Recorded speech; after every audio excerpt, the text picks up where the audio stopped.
우리가 이 라이프 스타일을 바꿔서 우리 몸의 체질을 바뀌는 데는 시간이 오래 걸려요. 그래서 그 체질은 더라인이 오랜 동안 연구해온 다양한 방법이 있지 않습니까? 에너지 대사 효율을 높이는 다양한 치료 방법이 있습니다.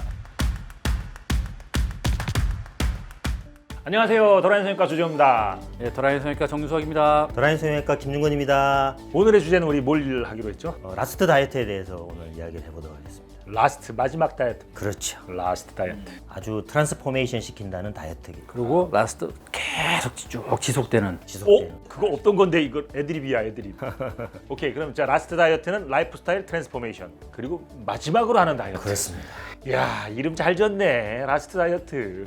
뭐 이런 건 아니죠. 평생 우리 병원에서 다이어트 해야 된다는 뭐 이런 건 아니죠. 때가 되면 독립심을 가지고 혼자서 하시기를 강추합니다. 강추. 자, 그러면 여러분들 좀 궁금하실 텐데 우리가 이제 질문 1번. 에너지 대사란 무엇인지.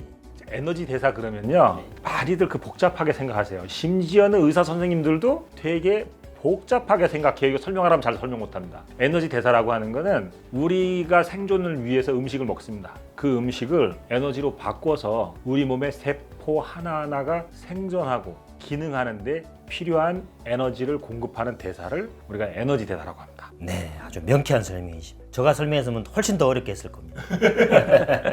그러면 대사가 잘 이루어지기 위해서 어떤 생활 습관이 필요한가? 아니면 지방 대사에 좋지 않은 생활 습관이 뭐가 있을까? 우리 삶의 전체에서 가장 중요한 거는 저는 규칙성이라고 생각해요. regularity. 영어 좀 썼습니다. regularity. 나쁜 습관은 뭐가 있을까요? 좋지 않은 습관. 좋지 않은 습관, 불규칙한 습관이. 말씀은 간단하게 하셨지만 현대인들의 삶은 제때 식사를 할 수 없는 조건으로 가득 차 있어요. 먹을 때도 동시에 여러 가지 일을 해요. 먹으면서 텔레비전 보고 핸드폰 보고 음식에 어떤 맛인지 모르고 그냥 뭔가 충전하는 느낌으로 식사를 하는 경우가 많습니다. 좋지 않다고 생각해요. 또 뭐가 있을까요? 야식 어떠세요? 야식. 야식. 그쵸. 저 야식의 피해자가 저였습니다. 정 원장님은 규칙적으로 식사를 하죠. 하는데 야식을 먹습니다.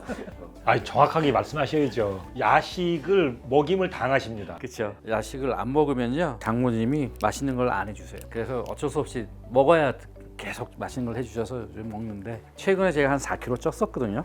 결단을 내리고 제가 거부를 하기 시작했습니다. 한 달 사이에 지금 2.5kg 다시 빠졌어요. 야식만 안 먹어도 체중이 금방 빠지더라고요. 여기 이제 간접적으로 나왔지만 대사가 제대로 이루어지기 위해서는 먹고 안 먹고가 분명해야 된다. 그래서 안 먹을 때는 배에서 꼬르륵 소리가 날 때까지 안 먹고 먹을 때는 충분히 즐기면서 먹는 규칙적 식사와 깨어있는 식사가 동시에 필요하다고 봅니다. 비만을 다루는 선생님들한테는 이게 불문율이 있습니다. 뭐냐면은 배부르게 먹는 게 아니라 배고프지 않게 먹는다. 우리 몸이 너무나 효율적이에요. 아주 소량의 음식으로도 엄청난 일을 할 수 있는 구조를 우리가 가지고 있거든요. 그러니까 식사하실 때 배고프지 않게 먹는 게 전 제일 중요하다. 이런 생각이 듭니다. 같은 맥락인데 저는 그 이야기 드려요. 농약을 덜 치고 우리가 자연 친화적으로 만든 농산물 먹거리들은 약간 고가예요, 상대적으로. 같은 비용으로 적은 용량을 사게 돼요. 그러니까 맛있고 건강한 음식을 적게 먹을 수밖에 없어요. 같은 비용이라면. 결국은 적절한 소식을 하게 되시는 거죠. 또 한 가지 더 있는 것 같아요.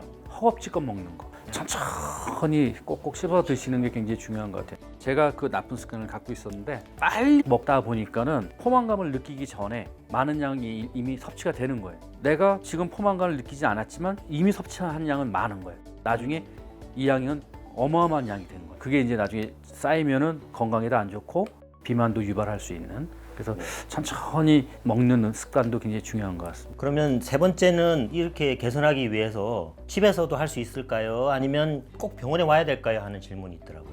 그 부분은 좀 제가 먼저 좀 설명을 드려볼게요. 일단은 본질적인 면 좀 짚어가고 싶어요. 뭐냐면 우리가 일반 포유류하고 좀 다른 점이 하나 있습니다. 보유류까지 나오십니까? 조금 거창하게 속합니다. 다른 점이 뭐냐면 대부분의 포유류는 조류까지도 그래요. 어쩌면 인간을 제외한 나머지 모든 동물이 그런지도 모르겠어요. 아니 태어나서 1시간 있으면 뛰기 시작합니다. 사람은 말이에요. 엄청나게 많이 배워야 돼요. 먹는 것도 배우고요. 걷는 것도 배우고 우리가 하는 행위 중에 배우지 않는 것이 하나도 없다. 그래서 우리의 식습관도 사실은 습득된 것이기 때문에 이게 틀어져서 우리 몸에 어떤 에너지 대사에 문제를 일으켰을 때는 배워야 됩니다. 그거 어디서 가르쳐 줍니까? 그걸 가르쳐 줄 수 있는 곳은 병원밖에 없다. 같은 맥락으로 저는 환자한테 그렇게 말씀드려요. 내가 수영을 배우고 싶다. 유튜브 보고 수영을 배울 수 없잖아요. 수영장에 가서 근데 저는 바닷가에 아버지가 던져서 배웠는데 어쨌든 수영장에 가서 코치한테 한 수 한 수 코칭을 받으면 문득 몇 달 뒤에 수영을 할 수 있는 것처럼 더라인에 오셔서 그 한 수 한 수 코칭을 받을 때 혼자서 건강을 유지할 수 있는 걸 배운다고 병원에 반드시 오시라고 그래요.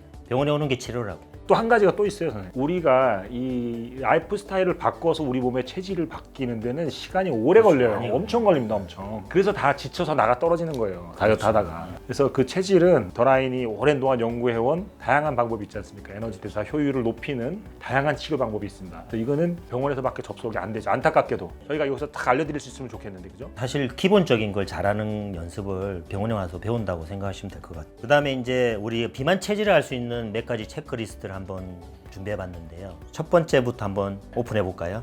짜잔! 운동을 아무리 해도 살이 빠지지 않는다. 이런 멘트 정말 많이 하세요. 어떻게 생각하세요, 원장님? 저는 그렇게 얘기합니다. 원래 안 빠져요, 운동으로. 그렇죠. 은퇴한 운동선수들이 어떻게 됩니까? 근데 운동할 땐 살이 빠졌었나요, 그 사람들이? 운동할 땐 달려팼겠죠. 엄청나게 먹고 하루에 8시간, 4시간 이렇게 운동하잖아요. 사실 운동을 해서 살이 빠질 정도 되려면요, 직업 운동선수처럼 운동을 해야만, 그 어마어마한 칼로리를 소모해야만 살이 빠지는 거지, 일반인들이 운동으로 살 빼는 거는 사실 쉽지는 않아요. 운동선수도 영양 치료를 받는다고 저는 들었어요. 어떻게 보면 운동 자체가 요요가 가장 심한 프로그램입니다. 살 빼려고 하는 운동은 말이에요. 살을 빼려고 하는 운동. 환자분들한테는 그렇게 얘기해요. 그러니까 평생의 반려 운동을 찾아라. 운동의 목적은 오로지 재미밖에 없어. 재미다. 행복하려고 사실 살 빼는 거 아니겠습니까? 행복하려고 운동하시라고 저는 말씀드리고 싶고, 운동으로 살 못 빼니까 다음 거 한번 해보겠습니다. 짜잔! 환자분들 중에 다이어트 성공하고 옷장에 있는 옷을 다 줄였는데 더 수선을 할 수면 너무 옷태가 망가져서 옷값이 많이 들었다는 사람은 있는데, 그건 성공한 케이스고, 보통은 이런 이야기 많이 하세요. 원장님 어떻게 베스트 드레서잖아요, 우리 병원에서. 전 뭐 그냥 개성 있게 막 입고 다니니까 사람들이 이렇게 보는데, 개인적으로는 좋은 라이프 스타일을 가지고 체중을 잘 유지하는 것의 장점이 어마어마하죠. 사실은 옷이 너무 많아서 걱정이에요. 왜냐하면 오랫동안 입으니까. 그렇죠. 체중 변화가 없으면 옷을 오래 입게 되거든요. 이런 것보다는 우리가 체중을 좀 잘 관리하면 되게 효율적인 면이 많다. 근데 여담이지만 성공하신 분 중에 이 치료비보다 옷값이 더 들었다는 분이 있으세요. 보통 6인치 이상 주니까 도대체 옷이 맞는 게 없는 거예요. 남성도 그렇고 여성도 그렇고. 그래서 생각보다 옷 비용이 더 많이 든다. 우스갯소리로 그렇게 말씀하시는 거죠. 초기에만 많이 들고, 우리 라스트 다이어트는 라스트. 체중이 계속 유지되니까. 다음 거 한번 보겠습니다. 짜잔. 간헐적 단식을 시도해 본 적이 있다. 말 그대로 하루에 일정 시간을 공복을 유지한다는 건데요. 지난 5년 사이에 많이 유행을 했어요.